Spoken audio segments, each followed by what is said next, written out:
ಸಕ್ಸಸ್ನೇ ಹೊರತು ಸಿಂಪತಿನಲ್ಲ. ಸುಲಭವಾಗಿ ಸಿಕ್ಕಿದ್ದು ಸಕ್ಸಸ್ ಅಲ್ಲ, ದಾರಿಯಲ್ಲಿ ಸಿಕ್ಕಿದ್ದು ಸಂಪಾದನೆ, ಮೋಸ ಮಾಡ್ಕಿದ್ದು ಗೆಲುವಲ್ಲ, ಯಾಮಾಸಿ ಕಟ್ಟಿದ್ದು ಸಾಮ್ರಾಜ್ಯ ಅಲ್ಲ. ಸರ್ ದಯವಿಟ್ಟು ಕ್ಯಾಮ್ರಾಗಳಿಗೆ ಅಡ್ಡ ಬರಬೇಡಿ. ನಾನು ಈ ಲೈಫಲ್ಲಿ ಸೋತರು ಗೆಲ್ಲೋಕ್ಕೋಸ್ಕರ ಅಡ್ಡದಾರಿ ಹಿಡಿಯಲ್ಲ ಅನ್ನೋ ತೃಪ್ತಿ ಸದಾ ಕಾಲ ನನ್ನ ಮೀಸೆ ತುದಿ ಮೇಲೆ ನಾಗ್ತಾ ಇರುತ್ತೆ ಸರ್. ಎದ್ರು ಸರಿ ಬಿದ್ರು ಸರಿ ಏತೋ ಕಾಲನ್ನ, ಸೋತ್ರು ಸರಿ ಗೆದ್ರು ಸರಿ ತಿರುಗ್ಸೋ ಮೀಸೆನ ಅಂತ ಒಂದು ಡೈಲಾಗ್ ಅವರು ನಾಕ ಬರುತ್ತೆ ನನಗೆ. ಸೊ ವಿಷ್ಣುಪ್ರಿಯ ಮತ್ತೆ ಬರ್ದಾಗಿದ್ರೆ ನಾನು ಒಬ್ಬರನ್ನಿಲ್ಲಿ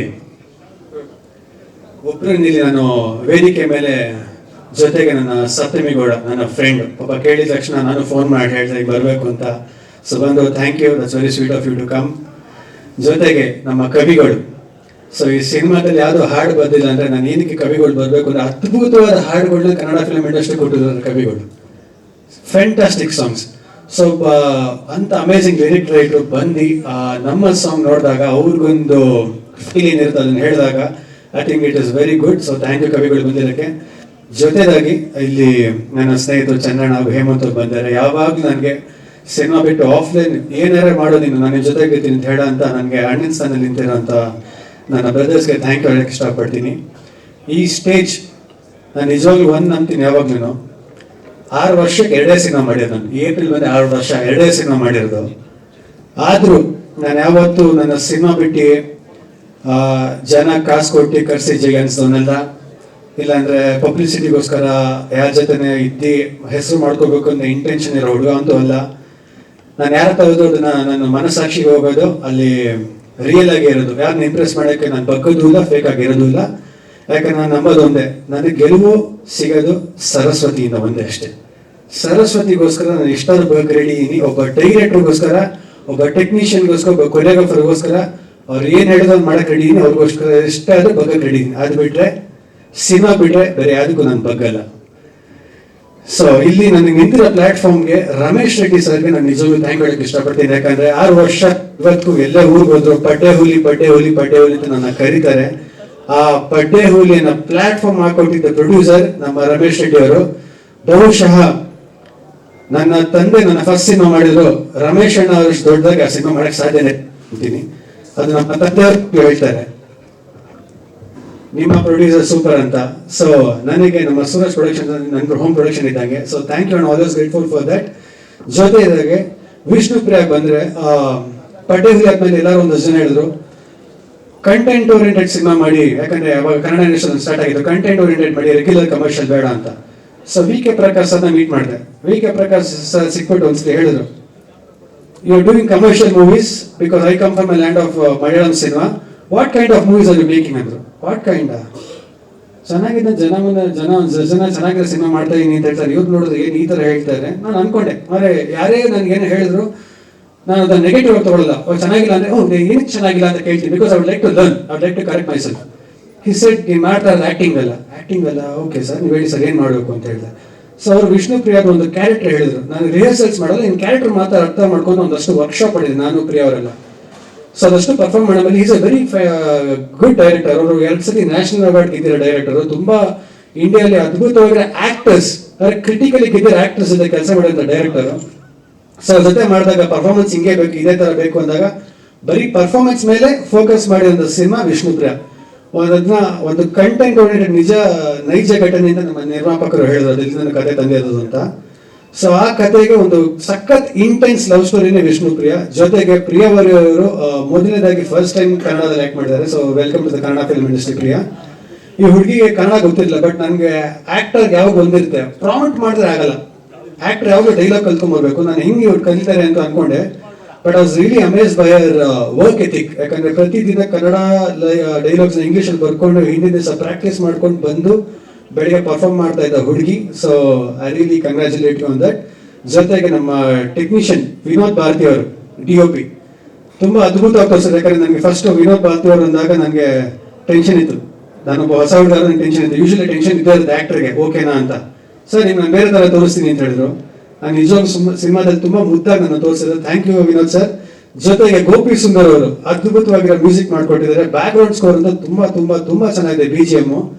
so thank you for the whole team. ಹಾಗೆ ಜೊತೆಗೆ ನನ್ನ ನಂಬಿ ಒಂದು ಆಪರ್ಚುನಿಟಿ ಕೊಟ್ಟು ಒಂದು ಸಿನಿಮಾ ಮಾಡಿದ ಪ್ರೊಡ್ಯೂಸರ್ ನಮ್ಮ ಅಪ್ಪ ಕೆ ಮಂಜು ಅವರಿಗೆ ನಾನು ದೇವರೇ ಥ್ಯಾಂಕ್ ಹೇಳಕ್ಕೆ ಇಷ್ಟಪಡ್ತೀನಿ. ಯಾಕಂದ್ರೆ ನಮ್ಮ ಅಪ್ಪ ಆದ್ರೂ ಅವರು ಒಂದು ಸ್ವಲ್ಪ ಸಿನಿಮಾ ವಿಷಯಕ್ಕೆ ಬಂದ್ರೆ ಇಬ್ಬರು ಕಮರ್ಷಿಯಲ್, ಅವ್ರಿಗೂ ಇಂಟ್ರೆಸ್ಟ್ ಇದ್ರೆ ಮಾತ್ರ ಮಾಡ್ತಾರೆ. ಆಮೇಲೆ working with K Manju sir, ನಾನು ನಮ್ಮ ತಂದೆ ಅಂತ ಹೇಳ್ತಲ್ಲ, he is not a small man, he is a legend. ನಾನು ನಮ್ಗೆ ಏನಕ್ಕೆ ಅಂತ ಹೇಳಿದ್ರೆ, ಸ್ಟಾರ್ಟಿಂಗ್ ಅಲ್ಲೆಲ್ಲ ಈಸಿಯಾಗಿ ತಗೊಳ್ತೀವಿ ನಾವು ಸಿನಿಮಾದಲ್ಲಿ, ಬಂತಪ್ಪ ಸಿಕ್ತಪ್ಪ ಅಂತ. ಒಬ್ಬ ಮನುಷ್ಯ ಆಟೋ ಡ್ರೈವರ್ ಆಗಿ ಬಂದಿದ್ದ ಮನುಷ್ಯ 48 ಸಿನಿಮಾ ಮಾಡಿ ಡಾಕ್ಟರೇಟ್ ತಗೋದ್ರೆ ಸುಲಭ ಅಲ್ಲ. ಸೊ ಕಲಿಯೋದು ಎಷ್ಟೊಂದು ಸಿಗುತ್ತೆ. ಮುಂಚೆ ಅನ್ಕೋತಾರೆ ಏನಪ್ಪಾ ಬೈತಾರೆ ಇವರು ಅಂತ. ಯಾರ ಜೊತೆ ಕೆಲಸ ಮಾಡಿದ್ರು, ನಮ್ಮ ಬಾಸ್ ವಿಷ್ಣು ಸರ್ ಜೊತೆ ಮಾಡಿದ್ದಾರೆ, ಕಮಲ್ ಹಾಸನ್ ಅವ್ರ ಜೊತೆ ಮಾಡಿದ್ದಾರೆ, ಕನ್ನಡ ಇಂಡಸ್ಟ್ರಿ ತಂದಿದ್ದಾರೆ, ಮಮ್ಮೂಟಿ ಅವ್ರ ಜೊತೆ ಮಾಡಿದ್ದಾರೆ, AR ಕರ್ಕೊಂಡ್ ಬಂದಿದ್ದಾರೆ. He is not a small producer, he is a very big producer. 2019 ಇನ್ನೂ ನಾಲ್ಕೈದು ಒಂದ್ಸತಿ ಹಾರ್ಟ್ ಸರ್ಜರಿ ಆದ್ಮೇಲೆ ನಾವು ಹೇಳಿದೆ, ದಯವಿಟ್ಟು ಸಿನಿಮಾ ಸ್ವಲ್ಪ ಕಡಿಮೆ ಮಾಡಿ ಅಚೀವ್ ಮಾಡಿದ್ರೆ ಬಿಡಿ ಅಂತ. ಸೊ ಅವ್ರಿಗೊಂದು ಸಖತ್ ಸಿನಿಮಾ ಸೆನ್ಸಿಂದ ಒಂದು ಒಳ್ಳೆ ಕಥೆ ಮಾಡಿಸಿದ್ರು. ಫಸ್ಟ್ ನಂಗೆ ಮಾಡಕ್ಕೆ ಇಷ್ಟ ಇರಲಿಲ್ಲ ಅದನ್ನ, ಬಟ್ ಇವತ್ತು ಸಿನಿಮಾ ನೋಡಿದ್ರೆ ಒಂದು ರೆಗ್ಯುಲರ್ ಕಮರ್ಷಿಯಲ್ ಬಿಟ್ಟು ಒಂದು ಕಂಟೆಂಟ್ ಓರಿಯೆಂಟೆಡ್ ಮೂವಿ ಜೊತೆ ಒಂದು ಕಮರ್ಷಿಯಲ್ ಆಸ್ಪೆಕ್ಟ್ ಇಟ್ಕೊಂಡು ಬಂದಿರೋಂಥ ಸಿನಿಮಾ ಕತೆ ಕೊಡ್ಸೋದಕ್ಕೆ ಥ್ಯಾಂಕ್ ಹೇಳಕ್ಕೆ ಇಷ್ಟಪಡ್ತೀನಿ. ಜೊತೆಗೆ ಒಂದ್ ಹೇಳಕ್ಕೆ ಇಷ್ಟಪಡೋದಂದ್ರೆ, ಪ್ರತಿಯೊಬ್ಬ ಹುಡುಗರು ಕನ್ನಡ ಇಂಡಸ್ಟ್ರಿಯಲ್ಲಿ ಇವತ್ತು ಹೊಸಬ್ರು ಒಳ್ಳೊಳ್ಳೆ ಸಿನಿಮಾಗಳನ್ನ ಮಾಡಿ ಮುಂದೆ ಬರೋಕ್ಕೆ ಪ್ರಯತ್ನ ಪಡ್ತಾ ಇದೀವಿ. ನಾನು ನಮ್ಮ ಆಡಿಯನ್ಸ್ ಅಲ್ಲಿ ಕೇಳ್ಕೊಡೋದಿಲ್ಲ, ಹೇಳೋದೇನು ಅಂತ ಹೇಳಿದ್ರೆ, ಒಳ್ಳೆ ಟ್ಯಾಲೆಂಟ್ಸ್ ಬಂದಾಗ ಸಪೋರ್ಟ್ ಮಾಡಿ, ಹೇಳಕ್ಕೆ ಚೆನ್ನಾಗಿರುತ್ತೆ, ಇದು ಮಾಡಿ ಅದು ಮಾಡಿ ಅಂತ ಮಾಡಿದವ್ರಿಗೆ ಸಪೋರ್ಟ್ ಮಾಡಿದಾಗ ಏನಾಗುತ್ತೆ ಅಂದ್ರೆ, ಇನ್ನು 10 ಜನಕ್ಕೆ ಚಾನ್ಸಸ್ ಸಿಗುತ್ತೆ. ಆಮೇಲೆ ಮಾಡಿರೋಂಥವ್ರು ಇನ್ನು 5 ಚಾನ್ಸಸ್ ಸಿಗುತ್ತೆ. ಯಾಕಂದ್ರೆ ವಿತ್ ಆಲ್ ಅವರ್ ಹಾರ್ಟ್ ಅನ್ಸು ನಾವು ಕೆಲಸ ಮಾಡ್ತೀವಿ. ನನಗೆ ಸಿನಿಮಾ ಬಿಟ್ರೆ ಬೇರೆ ಗೊತ್ತಿಲ್ಲ. ನಂಗೆ ತುಂಬಾ ಜನ ಹೇಳ್ತಾರೆ, ಯಾಕಪ್ಪ ಒಂದು ಸಿನಿಮಾ ಮಾಡ್ತೀಯಾ, ಆರಾಮಾಗಿ ಒಂದು ಪಪ್ ಮಾಡ್ಬಿಡು, ನಿಮ್ದಾಗಿರೋದು ಅಂತ. ನನಗೆ ಕಾಸು ಊಟ ಮಾಡಕ್ಕೆ ಹಾಕೊಳ್ಳೋ ಬಟ್ಟೆ ಅಷ್ಟೇ ಸಾಕು, ನಂಗೆ ಅದು ಬಿಟ್ರೆ ಕಾಸು ನೆಸೆಸರಿ ಇಲ್ಲ. ನನಗೆ ಸಖತ್ ಖುಷಿ ಸಿಗೋದೇನು ಅಂತ ಹೇಳಿದ್ರೆ, ಓಕೆ ಕಟ್ ಅಂತ ಆಮೇಲೆ ಬಂದು ಮಾನಿಟರ್ ಪ್ಲೇ ಬ್ಯಾಕ್ ಅಂತ ಹೇಳಿದಾಗ ಒಂದು ಪ್ಲೇ ಬ್ಯಾಕ್ ನೋಡ್ತೀವಲ್ಲ, ಆ ಪ್ಲೇ ಬ್ಯಾಕ್ ನೋಡಿದಾಗ ಆಗ ಖುಷಿ ನಮ್ಮ ಅಮ್ಮನಾಡೆ, ನಂಗೆ ಬೇರೆ ಏನಲ್ಲ ಆ ಸುಖ ಸಿಗಲ್ಲ. So cinemas only thing I know. And ಖಂಡಿತವಾಗ್ಲೂ ನನಗೆ ಮುಂದೆ ಬೇರೆ ಬೇರೆ ತರ ಡಿಫ್ರೆಂಟ್ ಸಿನಿಮಾಸ್ ಮಾಡೋಕೆ ಒಂದು ತುಂಬಾ ಆಸೆ ಇದೆ. ಮಲ್ಟಿ ಲ್ಯಾಂಗ್ವೇಜ್ ಸಿನಿಮಾಸ್ ಮಾಡೋಕೆ ಒಂದು ಆಸೆ ಇದೆ. ಸೊ ಆಸೆಗೆ ವಿಷನ್ಗೆ ಅದಕ್ಕೆ ಲಿಮಿಟ್ ಇಲ್ಲ. ಸೊ ನಾನು ಕನ್ಸು ಕಾಣೋ ವ್ಯಕ್ತಿ. ಯಾಕಂದ್ರೆ ನಾನು ಇತ್ತೀಚೆಗೆ US ಹೋಗಿದ್ದಾಗೂ ನಾನು ಫನ್ನಿ ಅನ್ಸೋದು ಏನ್ ಅನ್ಸೋದು, ಬಟ್ ಇದು ಸತ್ಯ. ನಾನು ಹಾಲಿವುಡ್ ಇದನ್ನು ಲೈಕ್ ಯಾರು ಅಲ್ಲಿ ಕೆಲಸ ಮಾಡೋಂಥ ಡೈರೆಕ್ಟರ್ಸ್ ಅವ್ರ ಹತ್ರ ಕಲಿಯಕ್ಕೆ ಸಿಗುತ್ತೆ, ಅವ್ರ ಹತ್ರ ವರ್ಕ್ಶಾಪ್ ಮಾಡೋಕ್ಕಾಗತ್ತ ಅಂತ ಹೋದಂತ ಹುಡುಗ ನಾನು. ಸೊ ಒಳ್ಳೆ ಸಿನಿಮಾಗಳು ಮಾಡೋಕ್ಕೂ ನಮ್ಮ ಆಡಿಯನ್ಸ್ ಒಳ್ಳೆ ಸಿನಿಮಾ ಗೆಲ್ಲಿಸ್ತಾರೆ. ಸೊ ನನ್ನ ಬೆಳೆಸಿ ಕಾಪಾಡಿ ಹರಿಸಿ ಅಂತ ನಾನು ಕೇಳ್ಕೊತೀನಿ. ಇದು ಬಿಟ್ರೆ ಬೇರೆ ಏನು ನನ್ಗೆ ಗೊತ್ತಿಲ್ಲ. Thank you. ಜೈ ಹಿಂದ್, ಜೈ ಕರ್ನಾಟಕ. ಜೊತೆಯಾಗಿ ಇಲ್ಲಿ ಒಂದು ನಾಪ್ಸ್ಕೋಬೇಕು, ವಿಷ್ಣು ಪ್ರಿಯ ಅಂತ ಹೇಳಿದ್ರೆ ಇಲ್ಲಿ ಲವ್ ಸ್ಟೋರಿ ವಿಷ್ಣು ಮತ್ತೆ ಪ್ರಿಯ. ಇದು ಜೊತೆಗೆ ವಿಷ್ಣು ಪ್ರಿಯ ಅಂತ ಹೇಳಿದ್ರೆ ನಮ್ಮ ಬಾಸ್ ವಿಷ್ಣು ಸರ್ಗೆ ಯಾವಾಗೂ ನಾವು ಪ್ರೀತಿಸೋ ವ್ಯಕ್ತಿಗಳು. ಸೊ ವಿಷ್ಣು ಪ್ರಿಯ ಅಂತ ಅದು ಕೂಡ ಮೀನ್ ಆಗುತ್ತೆ ಅಂತ ಹೇಳಕ್ಕೆ ಇಷ್ಟಪಡ್ತೀನಿ. Thank you. ಶ್ರೇಯಸ್ ಮೈಕ್.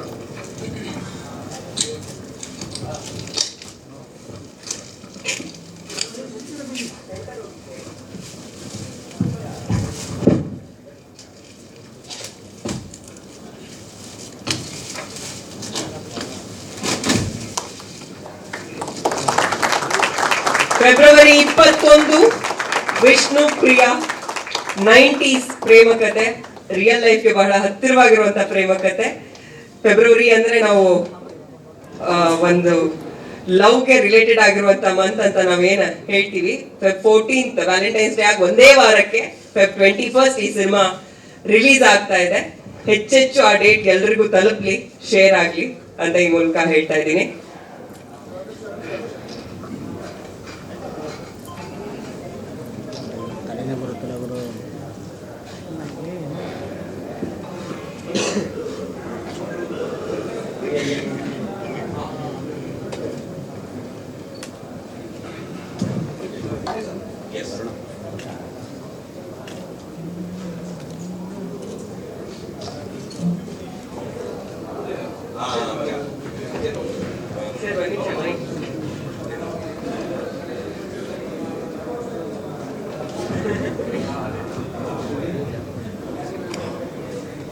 ಒಂದು ಕಂಟೆಂಟ್ ಆಗ್ಬಿಡ್ಲಿ ಅಂತ. ಹೆಚ್ಚಿನ ವಿಡಿಯೋಗಳಿಗೆ ಪ್ರತಿಧ್ವನಿ ಯೂಟ್ಯೂಬ್ ಚಾನೆಲ್ ಸಬ್ಸ್ಕ್ರೈಬ್ ಮಾಡಿ, ಬೆಲ್ ಐಕಾನ್ ಕ್ಲಿಕ್ ಮಾಡಿ.